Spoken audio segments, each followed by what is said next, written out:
ప్రపంచంలో వాతావరణం ఎన్ని రకాలో కదా. అవును.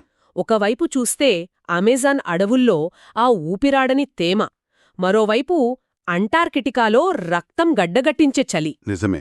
ఇంత తేడా ఉన్నా వీటన్నిటినీ ఒకే స్కేల్తో ఎలా కొలుస్తారంటారు? అసలు వీటన్నిటినీ వర్గీకరించడానికి ఒక పద్ధతి ఉందని మీకు తెలుసా? ఆ, ఖచ్చితంగా ఉంది. ఈరోజు మనం అదే విషయం గురించి లోతుగా చర్చిద్దాం. ఓ, ప్రపంచ శీతోష్ణ స్థితిని వర్గీకరించడానికి వ్లాదిమిర్ కోపెన్ అనే ఒక శాస్త్రవేత్త కనిపెట్టిన పద్ధతి ఉంది. మన దగ్గరున్న మూలం ప్రకారం ఈ పద్ధతిని ఉపయోగించి మన ప్రస్తుత వాతావరణ మార్పులను కూడా అర్థం చేసుకోవచ్చు. అంటే ముందుగా వాతావరణాన్ని కొలిచే ఒక రకమైన రూల్ బుక్ గురించి తెలుసుకుంటాం. అవును. ఆ తర్వాత ఆ రూల్ బుక్నే మార్చేస్తున్న వాతావరణ మార్పు అనే పెద్ద సమస్యను పరిశీలిస్తామన్నమాట. భలే ఆసక్తికరంగా ఉంది. తప్పకుండా. అంటే 100 సంవత్సరాల క్రితం కనిపెట్టింది, అయినా ఇప్పటికీ వాడుతున్నారంటే? అవును, చాలా విస్తృతంగా వాడుతున్నారు. దీని ప్రత్యేకత ఏంటంటే ఇది వాతావరణాన్ని అక్కడ పెరిగే మొక్కలతో ముడిపెడుతుంది. ఇది చాలా తెలివైన ఆలోచన కదా. నిజమే. అందుకే దీన్ని అనుభవపూర్వక అంటే ఎంపిరికల్ వర్గీకరణ అంటారు. ఎంపిరికల్ అంటే కేవలం సంఖ్యలు, థియరీయే కాకుండా కంటికి కనిపించే మార్పులను, ముఖ్యంగా వృక్ష సంపదను ఆధారంగా చేసుకుని రూపొందించారన్నమాట. ఓకే. కోపెన్ ముఖ్యంగా ఉష్ణోగ్రత, వర్షపాతం ఈ 2 అంశాలనే తీసుకున్నారు. కేవలం రెండేనా? అవును. ప్రధానంగా ఆ రెండింటినీ తీసుకుని ప్రపంచాన్ని 5 ప్రధాన వాతావరణ సమూహాలుగా విభజించారు. వాటిని గుర్తుపెట్టుకోవడానికి ఏ, బి, సి, డి, ఇ అనే అక్షరాలను వాడారు. ఈ కోడ్స్ వింటుంటే అక్షరాల సూప్లాగా ఉంది, కానీ ప్రతి అక్షరం వెనుక ఒక కథ ఉందనిపిస్తోంది. కరెక్ట్. ఉదాహరణకు అమెజాన్ అడవులకు మన భారతదేశంలోని ఋతుపవనాలకు మధ్య ఉన్న తేడాను ఈ కోడి ఎలా చూపిస్తుందో చూద్దాం. ఏ సమూహంతో మొదలుపెడదామా? మంచి ఆలోచన. ఏ అంటే ఉష్ణమండల తేమ వాతావరణాలు. ఇవి భూమధ్యరేఖకు అటు ఇటు ఉంటాయి. ఇక్కడ ఏడాది పొడవునా వేడిగా ఉంటుంది. మ్మ్. ఇందులో మొదటిది ఏఎఫ్ అంటే ఉష్ణమండల తడి వాతావరణం. ఇక్కడ ఎఫ్ అంటే పొడికాలం ఉండదని అర్థం. పొడికాలం ఉండదు. అసలుండదు. అమెజాన్ బేసిన్, ఆఫ్రికాలోని కాంగో బేసిన్ దీనికి మంచి ఉదాహరణలు. అక్కడ దాదాపు రోజూ వర్షం పడుతుంది. అందుకే దట్టమైన సతత హరిత అడవులుంటాయి. సరే, మరి ఏ ఎం అని కూడా ఉంది. ఎం అంటే? మాన్సూనల్ అంటే ఋతుపవనాలని అనుకుంటా. ఇది మనకు బాగా తెలిసిన వాతావరణం. అవును, సరిగ్గా చెప్పారు. భారత ఉపఖండం, ఆగ్నేయాసియాలోని కొన్ని ప్రాంతాలు ఏఎం కిందకొస్తాయి. ఇక్కడ వేసవిలో భారీ వర్షాలు, కానీ శీతాకాలం పొడిగా ఉంటుంది. ఆ అంటే ఏఎఫ్ లాగా ఏడాది పొడవునా కాకుండా, అవును, వర్షపాతంలో ఒక స్పష్టమైన తేడా ఉంటుంది. ఈ చిన్న అక్షరం మార్పు అంటే ఫ నుండి మకి మారడం అక్కడి ప్రజల జీవన విధానాన్ని, వ్యవసాయాన్ని పూర్తిగా మార్చేస్తుంది. దీనికి పూర్తిగా వ్యతిరేకం బి గ్రూప్ అనుకుంటా, పొడి వాతావరణాలు. ఖచ్చితంగా. ఇక్కడ వర్షం కంటే నీరు ఆవిలైపోవడమే ఎక్కువగా ఉంటుంది కదా. అవును. సహారా, అరేబియా ఎడారులు ఈ కోవలోకే వస్తాయి.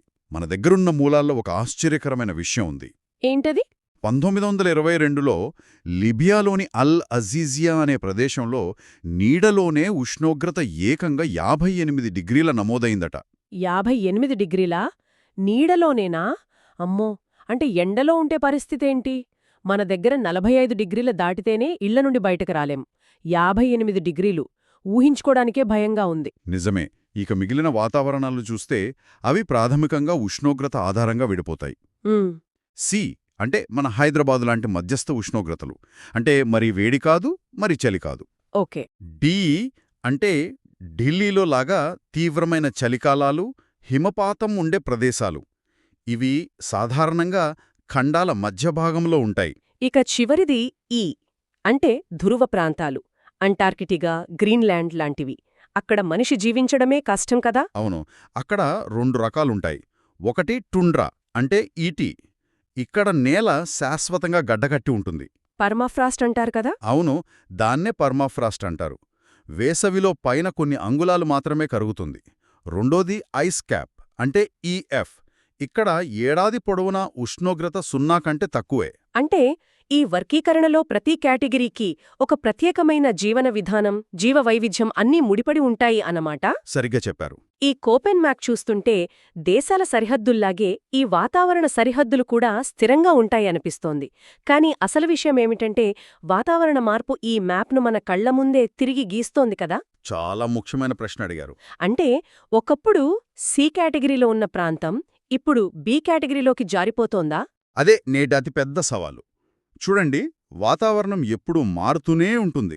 అది ఒక సహజ ప్రక్రియ. ఓ అలాగా. అవును. భూమి చరిత్రలో ఎన్నోసార్లు వాతావరణం తీవ్రంగా మారింది. ఉదాహరణకు మన మూలం ప్రకారం పురావస్తు పరిశోధనలు ఏం చెప్తున్నాయంటే సుమారు 8000 క్రీస్తు పూర్వం రాజస్థాన్ ఎడారి తడిగా చల్లగా ఉండేదట. ఏంటి? రాజస్థాన్ ఎడారి తడిగా చల్లగా ఉండేదా? అంటే ఇప్పుడున్నట్టు కాకుండా పచ్చగా ఉండేదనమాట. నమ్మశక్యంగా లేదు. అవును. అంటే మన చరిత్ర పుస్తకాల్లో చదివే హరప్పా నాగరికత ఒక పచ్చని ప్రదేశంలో విలసిల్లిందా? అప్పటి పరిస్థితులు వేరు. అలాగే ఇటీవలి చరిత్రలో కూడా మార్పులు చూశాం. 1550 నుండి 1850 వరకు ఐరోపాలో చిన్న మంచుయుగం, లిటిల్ ఐసేజ్ అని పిలిచే ఒక చల్లని కాలముంది. ఓ విన్నట్టున్నాను. అప్పుడు నదులు, కాలువలు గడ్డకట్టేవి. కాబట్టి మార్పు సహజం. కానీ సమస్యేమిటంటే ఇప్పుడు జరుగుతున్న మార్పుల వేగం, అది అసాధారణంగా ఉంది. ఎంత వేగంగా? మన దగ్గర ఏమైనా గణాంకాలున్నాయా? ఉన్నాయి. 20వ శతాబ్దం చివరి నాటికి 19వ శతాబ్దం చివరితో పోలిస్తే ప్రపంచ సగటు ఉష్ణోగ్రత సుమారు 0.6 డిగ్రీల సెల్సియస్ పెరిగింది. 0.6 డిగ్రీలు. వినడానికి చిన్న సంఖ్యలా అనిపిస్తోంది. కాని ప్రపంచ పర్యావరణ వ్యవస్థపై దీని ప్రభావం చాలా చాలా పెద్దది. 1990ల దశాబ్దం ఆ శతాబ్దంలోనే అత్యంత వెచ్చనిదిగా మరియు 1998 సంవత్సరం మొత్తం సహస్రాబ్దిలోనే అత్యంత వెచ్చని సంవత్సరంగా నమోదైంది. ఇంత వేగవంతమైన మార్పులకు కారణం ఏమై ఉంటుంది? సహజ కారణాలా లేక మనమా? మంచి ప్రశ్న. కారణాలను మనం 2 రకాలుగా చూడవచ్చు: సహజమైనవి మరియు మానవజనితమైనవి. సరే. సహజ కారణాలలో మొదటిది సూర్యునిపై జరిగే మార్పులు.